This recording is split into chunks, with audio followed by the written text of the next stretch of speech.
আন্তর্জাতিক রাজনীতিতে বা মুসলিম বিশ্বে নিরপেক্ষ মধ্যস্থতাকারী হিসেবে নতুনভাবে পরিচিতি পেয়েছে ওমান। ইরান ও যুক্তরাষ্ট্রের মধ্যে প্রথম দফার পরোক্ষ আলোচনা এবং এর সফলতার সম্পূর্ণ ক্রেডিট দেয়া হচ্ছে উপসাগরীয় এই শান্তিপূর্ণ দেশটিকে। গতকাল শনিবার ওমানের রাজধানী মাস্কাটে আয়োজিত চিরবৈরী দুই দেশের আলোচনা চালিয়ে নেওয়ার মূল দায়িত্বে ছিলেন দেশটির পররাষ্ট্রমন্ত্রী বদর আল বুসাইদি। আলোচনা চলে 2.5 ঘন্টার বেশি সময় ধরে।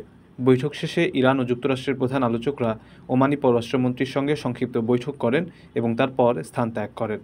ওমানের তরফ থেকে জানানো হয়েছে, ইরান ও যুক্তরাষ্ট্রের মধ্যে প্রথম দফার পরোক্ষ আলোচনা বেশ বন্ধুত্বপূর্ণ ও গঠনমূলক পরিবেশে অনুষ্ঠিত হয়েছে। আলোচনার লক্ষ্য ছিল একটি ন্যায়সঙ্গত ও বাধ্যতামূলক চুক্তির পথে অগ্রসর হওয়া।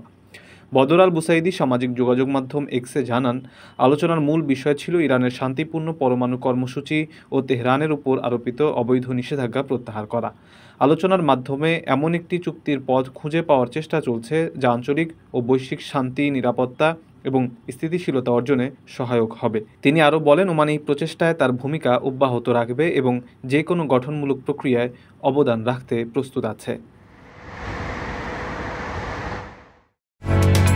ওমানের সেরা রেট দিচ্ছে বাংলাদেশি প্রতিষ্ঠান গালফ এক্সচেঞ্জ। প্রিয়জনকে টাকা পাঠাতে আজই আসুন আমাদের যে কোনো ব্রাঞ্চে অথবা কল করুন স্ক্রিনে দেয়া নাম্বারে। গালফ এক্সচেঞ্জ, বাংলাদেশিদের প্রিয় এক্সচেঞ্জ।